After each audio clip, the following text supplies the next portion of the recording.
Hello guys, good evening. Welcome to my YouTube channel mark thing and I hope आप सब बहुत अच्छे होंगे। कल हमने आपका पूरा कवर किया था गृह प्रबंधन और गृह प्रबंधन के चरण और होम मैनेजमेंट को किसने क्या शब्द बोला है। ये सब हमने पढ़ा था और मूल्यांकन पढ़ा था। मूल्यांकन के प्रकार पढ़े थे हमने, जो कि मूल्यांकन के प्रकार थे ये: सर्वोपरि मूल्यांकन, सविस्तार मूल्यांकन, सापेक्ष मूल्यांकन, निरपेक्ष मूल्यांकन, औपचारिक मूल्यांकन, अनौपचारिक मूल्यांकन, निर्माणात्मक मूल्यांकन और संज्ञानात्मक मूल्यांकन। कल हमने इसके पूरे मूल्यांकन के मतलब इवैल्यूएशन के पूरे प्रकार पढ़े थे। अब हम जो मूल्यांकन के स्तर होते हैं उनको पढ़ेंगे। मूल्यांकन के स्तर जो कि इस प्रकार है: मूल्यांकन के मूल्यांकन जो होता है वो 3 स्तरों पर होती है। एक तो क्या होता है, आयोजन। पहले आयोजन का मूल्यांकन, फिर क्रियान्वयन का मूल्यांकन और फिर परिणाम का मूल्यांकन। पहले हम जब आयोजन होता है तब मूल्यांकन करते हैं, फिर जब वो मतलब क्रियान्वयन होता है तब मूल्यांकन करते हैं और फिर उसके बाद जब परिणाम आता है उसका मूल्यांकन करते हैं। अब हम पढ़ेंगे निर्णय की प्रक्रिया, डिसीजन मेकिंग। निर्णय प्रक्रिया तथा व्यवस्थापन एक दूसरे के पूरक हैं। जो निर्णय प्रक्रिया है और तथा व्यवस्थापन जो है वो क्या है, एक दूसरे के पूरक हैं। वास्तव में व्यवस्थापन प्रक्रिया निर्णय लेने की ही प्रक्रिया है। व्यवस्थापन के प्रत्येक चरण में हम निर्णयों को लेते हैं और अपने उद्देश्यों तक पहुंचते हैं। निर्णय व्यवस्थापन की प्रक्रिया के सफल तथा असफल होने पर निर्भर करती है। यह एक मानसिक प्रक्रिया है। आपने क्या देखा कि जो निर्णय प्रक्रिया है और ये व्यवस्थापन जो प्रक्रिया, ये एक दूसरे के पूरक हैं। और क्या है कि वास्तव में जो व्यवस्थापन प्रक्रिया है, निर्णय लेने की ही एक प्रक्रिया है और व्यवस्थापन के प्रत्येक चरण में हम निर्णय को लेते हैं और अपने उद्देश्य तक पहुंचते हैं। यह एक कैसी प्रक्रिया है, यह एक मानसिक प्रक्रिया है और इसमें क्या है कि सफल और असफल होने पर निर्भर करती है। या तो आप सफल होंगे या फिर आप असफल होंगे। अब हम देखते हैं कि किसके अनुसार क्या है निर्णय प्रक्रिया। डीसी ब्रिटेन के अनुसार निर्णय व्यवस्था प्रक्रिया की सर्वाधिक छोटी इकाई है, किंतु यह भौतिक विज्ञान के अणु के समान है। अर्थात जिस प्रकार भौतिक विज्ञान में अणु का महत्व है, उसी प्रकार व्यवस्थापन में निर्णय का। इन्होंने बोला है कि जो निर्णय व्यवस्था है वो क्या है, निर्णय व्यवस्था प्रक्रिया ये बहुत ही सर्वाधिक छोटी इकाई है। ठीक है, जो हम निर्णय बहुत छोटी इकाई है, किंतु यह एक भौतिक विज्ञान के अणु के समान है। अर्थात जिस प्रकार भौतिक विज्ञान का अणु का महत्व है, उसी प्रकार व्यवस्थापन में निर्णय का महत्व है। तो इन्होंने ये बोला है।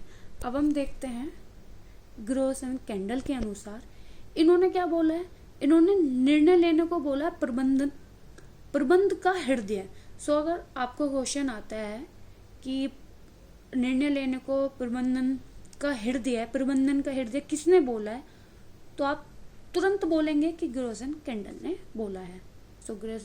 ग्रोस एंड कैंडल ने के अनुसार क्या है, निर्णय लेना एक प्रबंधन का हृदय है। अब हम आगे पढ़ेंगे निर्णय की प्रक्रिया को प्रभावित करने वाले कारक।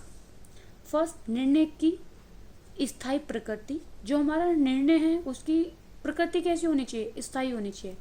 निर्णयों का पारस्परिक संबंध, कि जो हम निर्णय ले रहे हैं उनका एक दूसरे से संबंध होना चाहिए।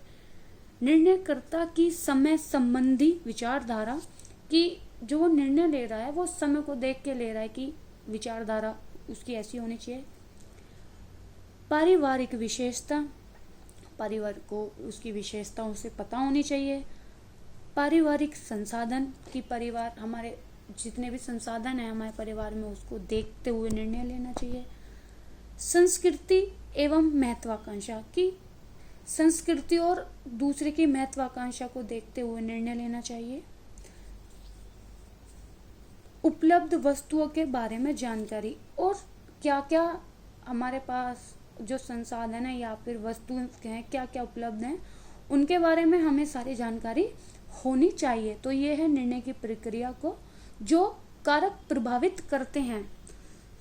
आप देख रहे होंगे तो ऐसे ही क्वेश्चन आते हैं कि निर्णय प्रक्रिया को प्रभावित करने वाले कौन कौन से कारक हैं, और आपको ऑप्शन दे देंगे 1 2 3 4।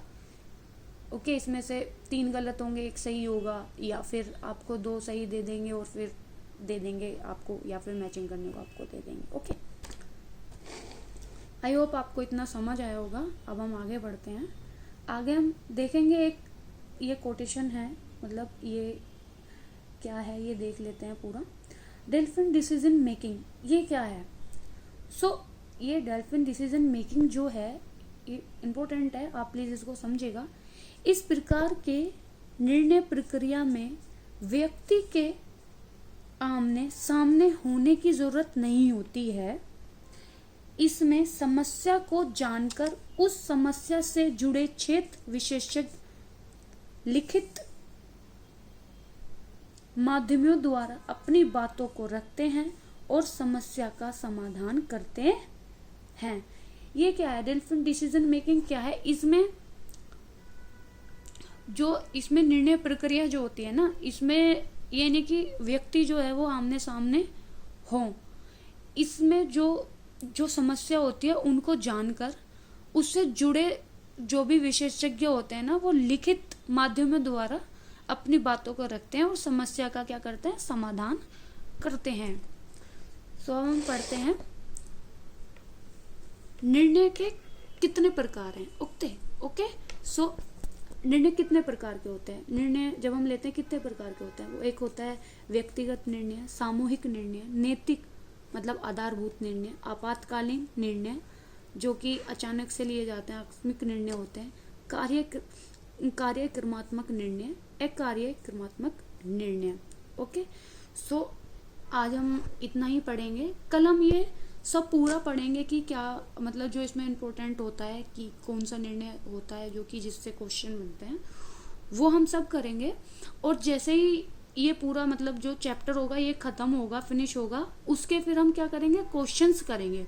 ओके, आई होप आपको ये सेशन अच्छा लगा होगा। प्लीज़ मेरे चैनल को सब्सक्राइब कीजिएगा और लाइक कीजिएगा और ऐसे ही अपना प्यार बनाते रहिएगा। Thank you so much.